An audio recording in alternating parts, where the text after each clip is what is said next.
otherwise the live stream won't use it.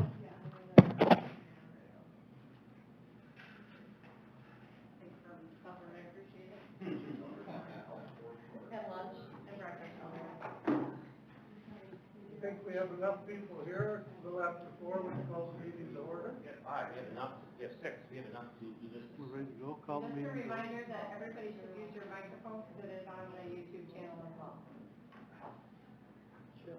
Hello? Oh, that is loud.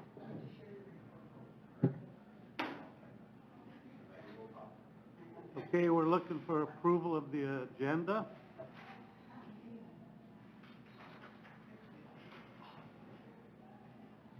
So moved. Have a motion, do we have a second? Second. Have a second, all in favor, say aye. Aye. Opposed, same sign. Motion carried. Do you have a green dot, on yours? I would turn down. Oh, it's- oh. It seems to be okay, so we're good now. Okay, how about approval of the May minutes? Minutes are 2 pages, if you want to take a moment just to flip that if you need to. Just remember, we didn't have a quorum, so we didn't have first and seconds on anything. It was an informational only.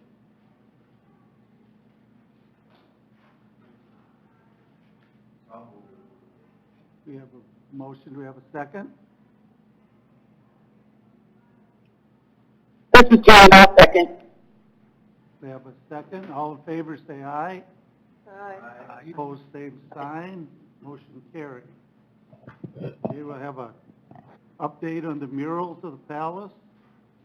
Okay, just a couple notes. Doug Greenway, Director of the Corn Palace, for those that are recording and or watching online. On the minutes, and these are not going to be changed, I just wanted to give you a couple updates on the Corn Palace Plaza construction. You'll notice there's a June 12th completion day. That is now June 24th. June 24th. So there was discussion about the events. There was a change order on from electrical, which was planned. It's just that was built in, and at the May meeting we didn't have that. We didn't know that date yet. So June 24th is a Friday, I believe. And then the other item that was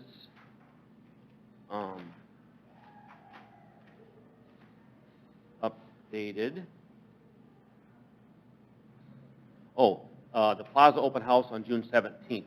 With that will change as well because of basically they're putting sod down this week. And we have to allow 2 weeks for the sod to take hold. Oh, 3 weeks. Yeah, That was the date. Okay, so that discussion of Plaza open house on June 17th. We will have something, new date to be determined, so that we can invite some folks down, have some treats, and make some announcements. It'll be pretty informal. It probably won't be a big blowout event with music or anything like that. So, but it'll be more of maybe in partnership with the chamber, ribbon cutting, something like that. So that's the 2 changes I wanted to give you in the minutes.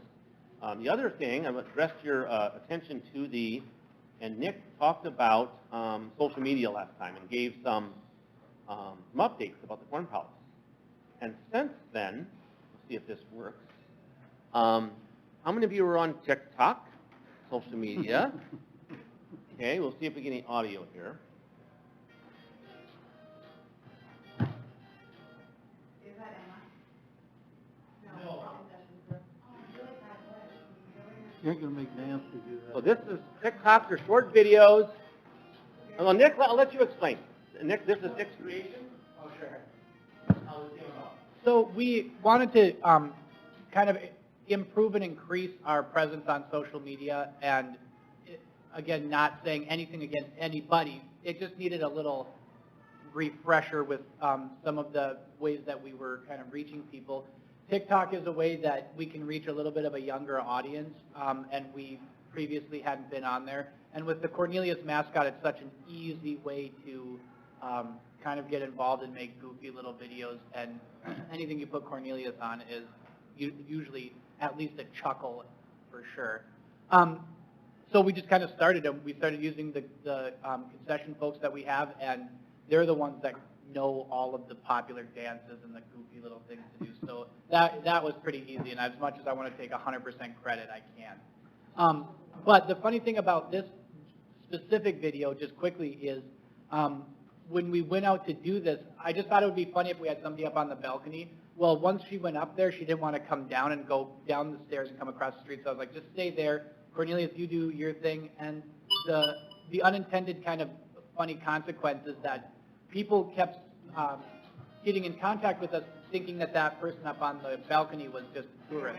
Yeah, just a random person copying what was going on. So, which made it more funny and goofy. So, but no, it was intentional, kind of. So that is Kirsten Kirchhoff on the balcony and Ashlyn Weir in Cornelius. So since this one, and it keeps jumping back, so I'm probably just getting this wrong, but since then, Nick has done, and the girls have come up with ideas, so this one's a little scary.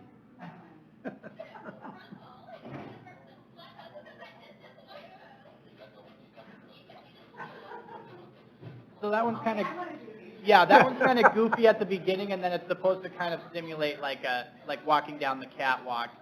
But usually when people are doing it on TikTok, you can see their facial expressions. And, yeah, so that one's kind of goofy. And then, Ever go behind my steward, in the building, like, sneak up behind them? Oh, and just, yeah. and then this is the last one. Yeah, and this one was,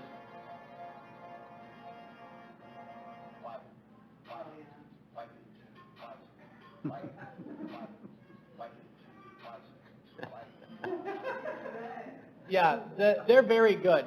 The girls that are doing them are very talented.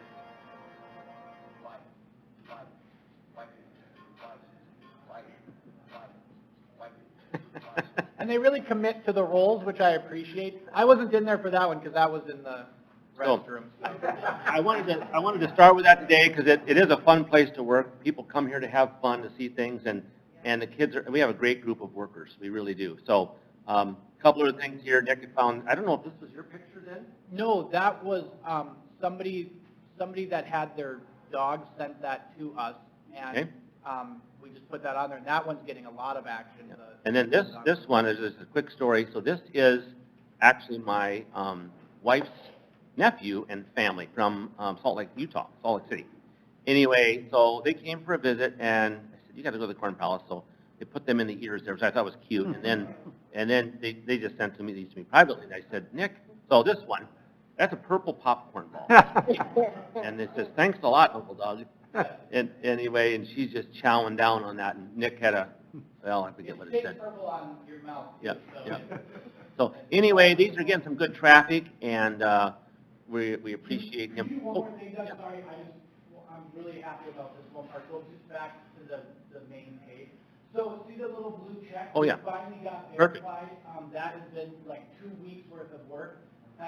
We got verified on Facebook and Google, and now we're working on Instagram and TikTok. We just don't have enough content.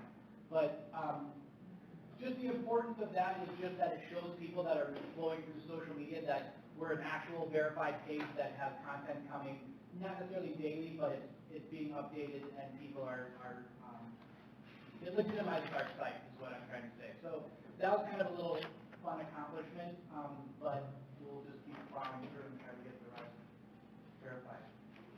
Super. Okay, I'm done. You bet. No, thanks for doing Great that. session over. Thanks for doing that, Nick, and it's been fun. So I want to spend most of our time today on that sponsorship, so we'll kind of get through some of these other things. The mural update, just touching on, we had the discussion April, May, March, May, April and May, I guess, that we won't be hiring decorators this year. We're going to use the folks we have to finish the murals that we have. They were done so late, and as a cost-saving measure, we think we know we can get them done. So the plan will be, they'll actually start tearing off a small mural next to George McGovern, replacing with the motorcycle mural, which we have from the 2019-20 designs. And we have to change the colors a little bit, but we'll be able to get that done. The dock is nearly ready. It's a wonderful crop of dock this year, which is the sour dock that's in the weeds. And so Austin and Jeff, and we'll probably use some of our couple of our other maintenance folks as needed to go go out and cut that, and then that's what borders the murals, and we ran out of it last year. And then the rye straw is a wonderful crop this year. It's chest high in places. So we talked to our grower Thursday last week, and so he'll be spraying that to kill it here in the next week to 10 days. So we'll actually have straw early too. So you'll see that straw going up. So the tourists will actually see things going on instead of just being tore off, because we already have open space. So they'll be putting the straw around our open murals, and then when we get the corn for the other 3 murals in the fall, then they'll replace those on the south side. And of course, our other murals are in great condition right now. Really limited exposure from last year, and it's just one of those things that, like everyone else, we're going to have to cut back a little bit, and that's in that probably $50,000 range, depending on how we handle the decorators. So. Does our decorator grow all that? Yes, he doesn't grow the sourdough. That's just local producers, or local farmers, that they don't produce it. Sloughs, cow yards, Jeff's got some spots out by Mount Vernon, Letcher area, southwest of Mitchell too, that he gets stock. So, and he's been scouting it. Good excuse to go for a motorcycle ride and scout a little after hours, I'm told. So, but I actually offered to go on a scout myself and stop up to the little hub there at Letcher. But, yep. So that's coming along. The festival entertainment, just so you know and want the public to know, we're getting questions. We are moving full steam ahead with expecting to have the festival. The Sioux Empire Fair has announced they will have their fair. Turner County Fair has announced that they will have their fair, and you've heard the governor of South Dakota say we will have the state fair. Now, I think the bottom would have to fall out with this, contamination and community spread situation with COVID to make those not happen. But it's one thing to have an event, and then another thing to have people come to an event. And I think outdoor events, people might feel safer at. Getting 2,000 people in the Corn Palace for a show when you're shoulder to shoulder. But everyone, people I talk to, my friends and colleagues are saying we want to go to shows. We need to have the festival. So I've heard nothing from our Romeo Entertainment that their artists aren't performing. They're anxious to perform. They've been without work as well, and so I sent all the EMS Light and Sound out of Sioux Falls. Reached out yesterday. He says, okay, I'm ready to start. So send him all the writers for our shows. So he'll be working on that, and he promised me, he said, if something happens, we'll work with you. We're not holding anybody to contracts if we understand the situation everyone's in. So, but he's starting, not everything was canceled for him in June. So he had no shows to prepare for. So that's kind of our, I did want to spend some time on this too. This is, so remember now, Oak Ridge Boys on Wednesday, Johnny Rivers Thursday, Aaron Watson, and then Whiskey Myers Friday, Restless Heart, Black Hawk Saturday. So a really nice lineup. And then some of you might have met this James Krapinski last year, who had these Texas Jammers group that he works with. He's been an interesting fellow. I've bought into his Kool-Aid that he's selling. He has all the contacts. I enjoy visiting with him. He's passionate, and I just don't think we can go wrong by partnering with him. And so I asked him, I said, James, I don't have expertise in this. I said, I need someone like you to pull this together. And I said, here's some timelines for a Sunday show and our free stage. He came up with a full page of people he's bringing. They can't wait to come here because lots of shows have been canceled. So he's bringing folks from, so just to give you an idea, on Tuesday night, they're doing a dance at the James Valley Community Center. Now, this is all as things stand now. A 7 to 10 with Adam Pope and Rusty Ryerson, who are actually, they both played the Grand Ole Opry. They're very well-known country artists. Wednesday, Thursday, Friday, they'll actually be on the outdoor stage playing 2 to 5, a 6 to 7, 2 to 5, 5 to 6, 6 to 7, each of those nights. So I think once word gets out and we start promoting them social media, people are going to come back and watch them because they're very good. And we'll have it set up outside so we'll have good sound. We're going to shut off all of our outside shows at 7 o'clock prior to the indoor concerts. I just do not want to compete with ourselves. Even bingo. I told Dr. Christensen, I'm going to shut your bingo down at 7. I want those people in the concert. And he was completely fine with that. He understood. So that goes. And then on Saturday, we'll actually start at 12 and go 12 to 3, 5 to 6, 6 to 7, and I'm plugging in some of our traditional free stage acts during that other times. But it's quite a lineup, some very well-known musicians, and we're going to put together a special, we'll build it ourselves, a marketing piece that we can put out on our social media and put up around town. So I think people are going to like that. Sundays are free day in the Corn Palace, okay? We're planning to do a worship service with gospel music with Adam and Amy Pope, who actually do these. Think of cowboy church, only with gospel music and a church service. So we're going to kind of work with some of the locals and see if we can't get some folks in here from 10 to noon for that event. We're partnering with the South Dakota Country Music Hall of Fame group to bring them over, and we're going to do some introductory country dance, square dance from 12 to 2, dance lessons, and square dance music, and with musicians too. It's not just lessons. They're going to actually hear music and people can dance. We're working with, we're very close to having Barefoot Becky and the Polka Fest Marie and Gents. They're 2 polka bands, would do some lessons from 2 to 4, possibly 2 to 6, depending. So we could have up to 4 hours of polka in the Corn Palace, which I think we promote that people are going to be excited to come and listen. And it's free? It's free. This is all free. Yes, yes. Yep, yep. I mean, obviously tourism has moved off then, but we'll have these. Yep, yep. This will be free. Oh yeah, anybody can come into this. Yep.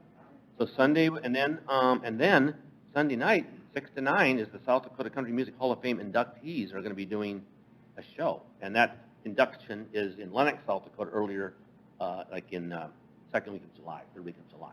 So we have a full agenda with the Texas Jammers, and honestly, we really think this is something that we can maybe pick up these jammers. I've learned a lot here in the last month about that. They travel around the country, and from the south to the north during the summer months, and we could be a monthly jam session on our stage.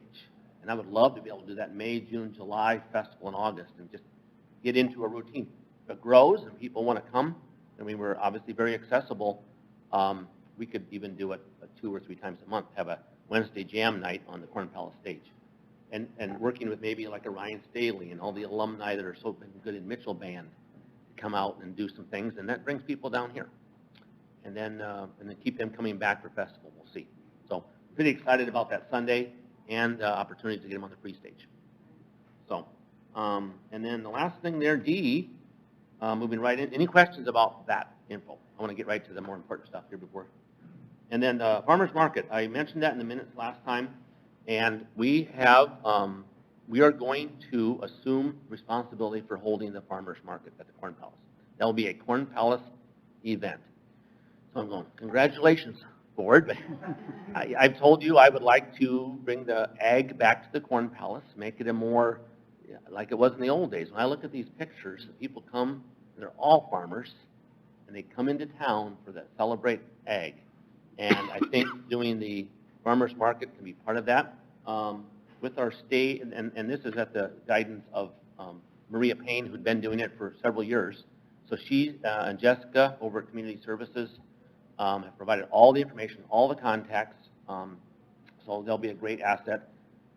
We were already setting up for the events and cleaning up anyway, so more about just operating the event, getting the message out to the vendors. But we are looking at starting that July, and they recommended this, not starting until July, because there's just not a lot of produce, and what you were getting was, for lack of a better term, stuff, clothing, jewelry, things that are not really a farmer's market. So it'd be a Thursday, July 9th, and we would hold that weekly. And then we would, still looking at hosting movie nights, which could actually be after farmer's market, or even start those up as farmer's market's winding down. So while we have people here, bring some families down, and we can run some movies. So we're still working on that. And those would run on Thursdays all the way to festival week, and then into September. We have a few conflicts in September and festival week, but nothing major. We'll be able to run 10 or 12 farmers markets. 4 to 7. Yep. And working with, she's got a long list of volunteer performers. It's a chance for us to use the stage. Again, they all bring a clientele with them that want to hear them.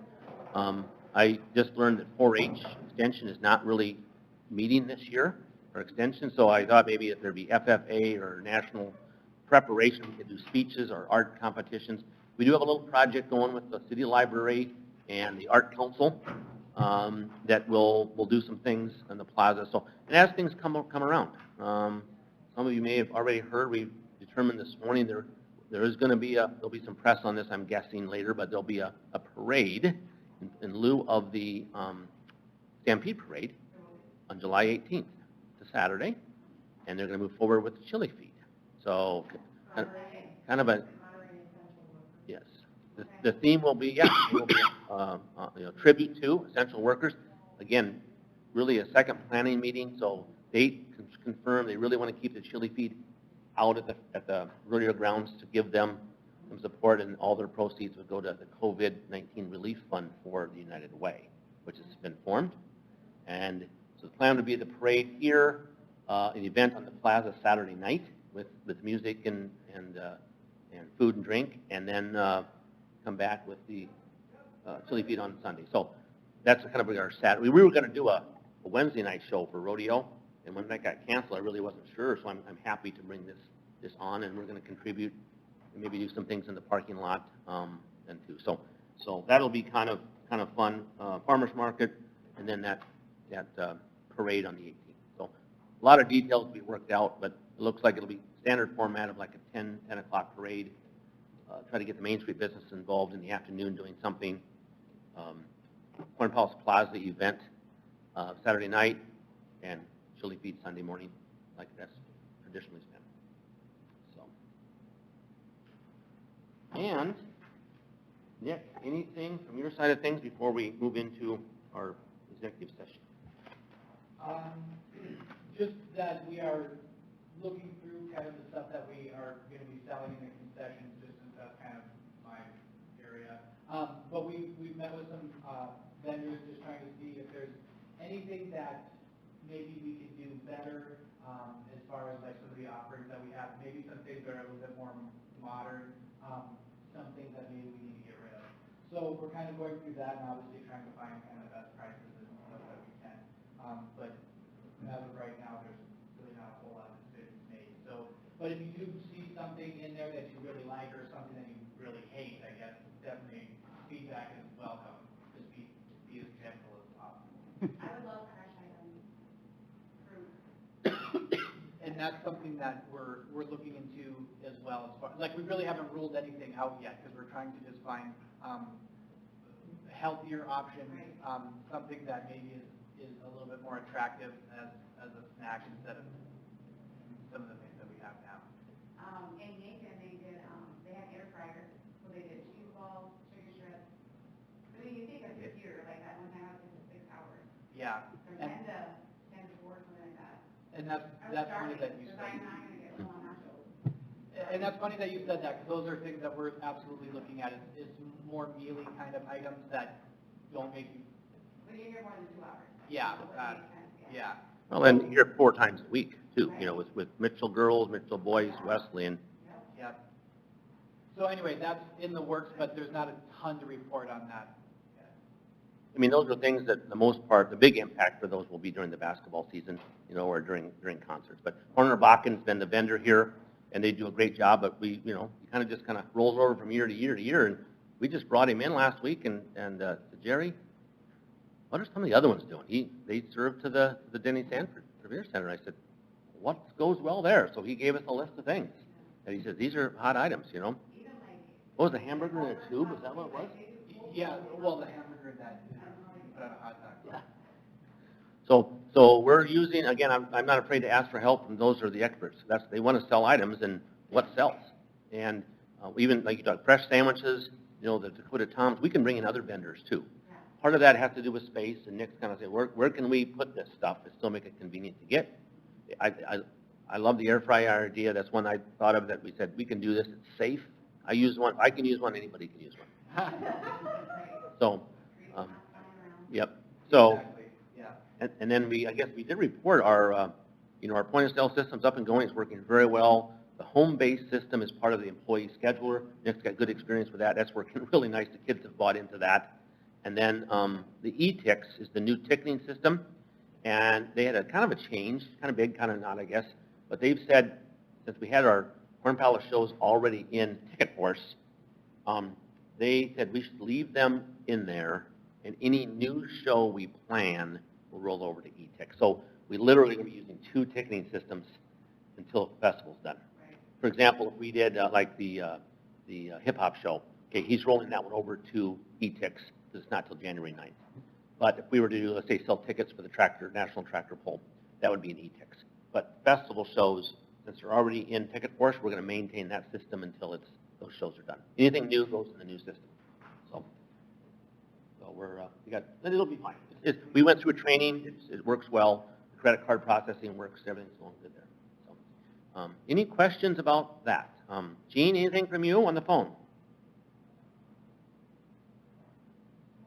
Oh. Nope, not at this point. Thanks. Sorry you couldn't see the TikTok, but if you're not a friend of the Corn Palace, World's only Corn Palace. There's 2 of them. Make sure you get the one that's got the new logo on it. Yes, the official one. You should all be friends of it because we're posting a lot of things out there. In fact, Friday night we're going to be doing, there's a cruise night for First Friday, 5th and Main. They're doing the food trucks. They're going to be cruising Maine. We're going to be doing out in front of the Corn Palace music, popcorn balls, and drinks, pop and beverages, water. No, not alcoholic. We don't have an event. And I don't want to have an event when Heart and Soul is, that's their event. Yes, that's, yeah, not a good plan. So you'll see all those things on social media if you friend us. Instagram, TikTok, Twitter. There we go. All right. Chairman, that's, Public input, no one's here, so we have a motion to move into executive session. I'll make a motion. We have a motion, do we have a second? For the executive session.